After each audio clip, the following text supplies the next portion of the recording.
Okay, we're having a 100 point 2 Warlock per side throwdown.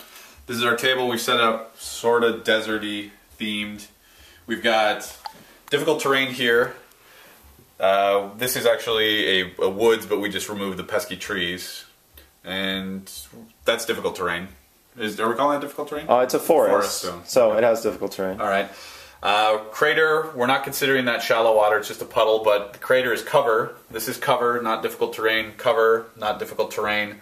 This is also cover, and we made a rule where small base models can get through the door, but that's it.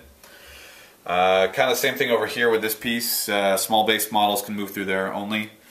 Linear obstacle, a hill, no special rules for those other than the regular rules. Designate the that you can get up here?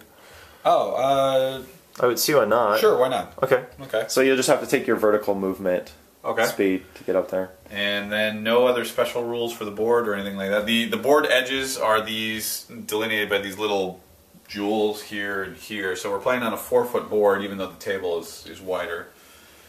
And I think that's it for terrain. We have not decided who's starting up on which side yet, so that's still to be determined.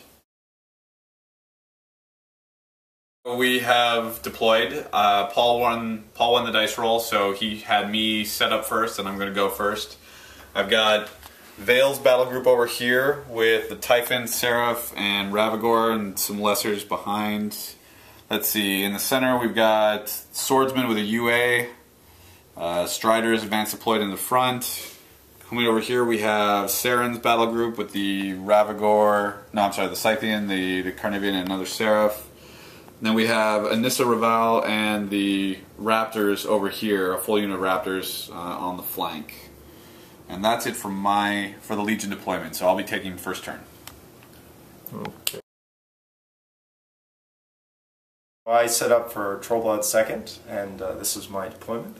So on the right flank we've got the Scouts and the Bushwhackers advance deploy. And the Digmies in the back here so they don't get shot up on the first turn. We've got our champions here with the champion hero. This is Kalandra's battle group. We've got the Slag Troll, Pirate Troll, Bomber, Impaler, and here's Kalandra. We've got some Krillstone, full Krillstone with the Elder unit attachment. We've got Femblades here with the Officer with no arm and the Drummer. And here's Idumi's battle group with the Axer, the Mauler, the Earthborn, and Mulg, of course. Alright, one thing I forgot to mention too is that the Fellcaller is Anissa Raval's prey target. Yes. Alright, sorry to cut you off there. No, that's fine. So we'll see what happens on the end of your turn 1.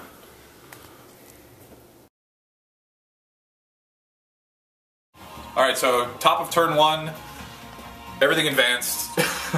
I've got Banishing Ward on the Carnivian, I've got Respawn on the Scythian, Tenacity on Saren. Let's see, the Swordsman ran, the Striders and Deathstalkers moved up, the Spellmartyrs ran, Ravagore came over here, was slipstreamed by Seraph, moved forward, launched a Scather template over towards the Pygmy Gunners, but missed and deviated on top of the hill.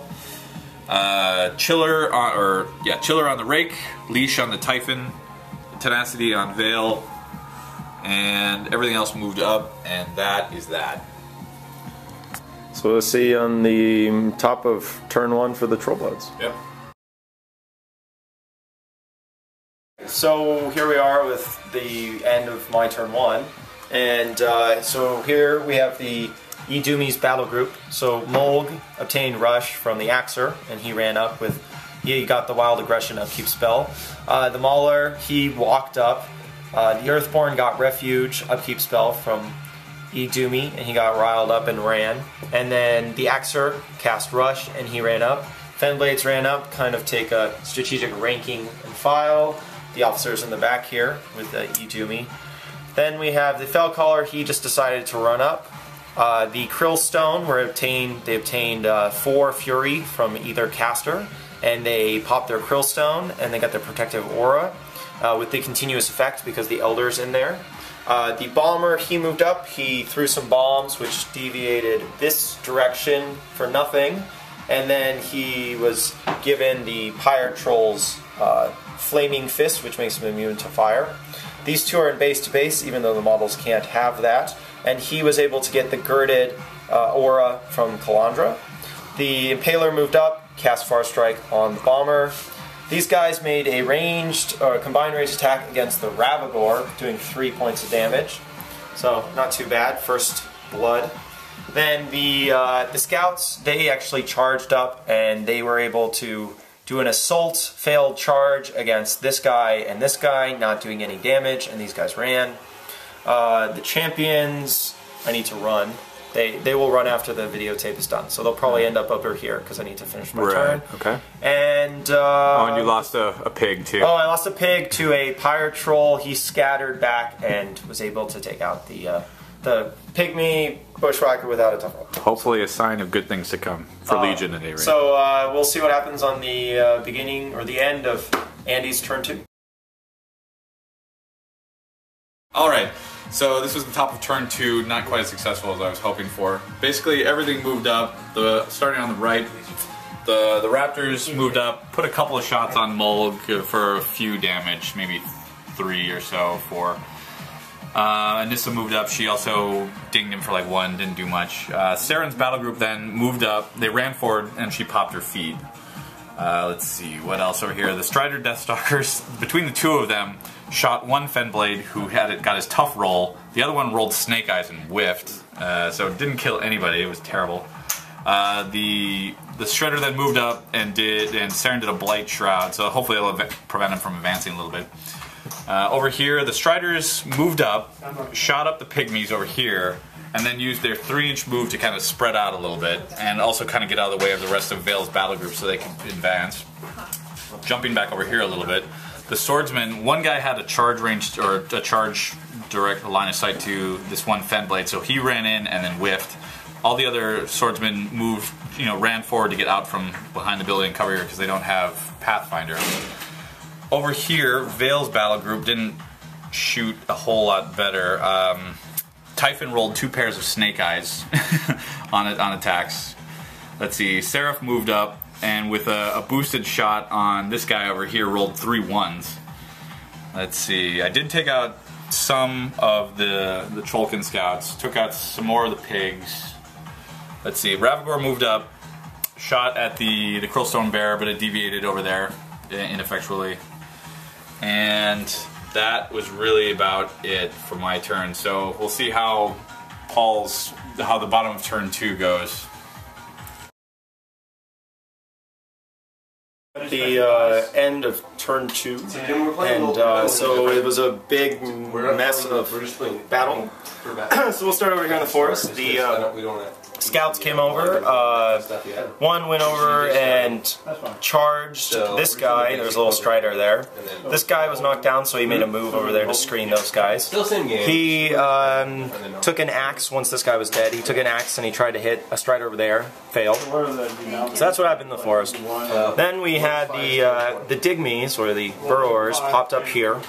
Since some of the Striders were able to be moved over, the Digmies charged, and you have a few points on the Ravagore. Yeah, maybe about, Holding faster. I don't know, 8 or so points? 8 or so points, alright, not too bad. The Strider was able to hold off of 8 rolls of, I think I needed an 11, so I didn't hit that guy. The Pirate Troll, the Pirate Troll went up and tried to take out the Striders, because I was trying to take out the Striders to be able to get the Digmies all into the Ravagore there. But it didn't work out, a lot of failed rolls, so these guys kind of did some supporting and tried to take out some Striders.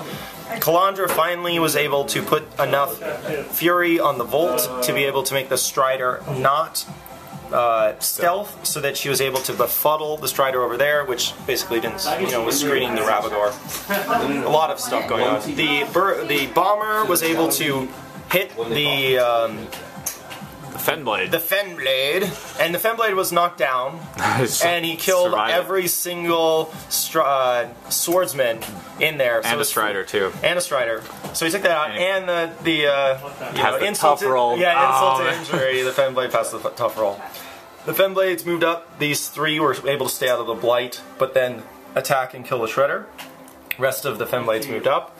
over here on this side, in Doomy's realm here, all these beasts were immune to targeting of melee attacks, so that was kind of a tough one to go around, but I was able to refuge the Earthborn. He charged over through here. He was able to not obtain a free strike and kill, what's her name? Nissa Raval. She is the light cavalry solo. He was able to kill her. Then, without free strikes, he was able to refuge back here to prevent the charge. The Mauler came up over here as kind of more of a supporting role at the moment because he's really a melee attacker and such. Molg was able, with Wild Aggression, to charge for free. He took out 3 of the cavalry here with mixed attacks. He has 4 on him, so we're running a little hot on Fury over here. Beyond that, it's quite a mess. We're going to see how it goes in turn number 3.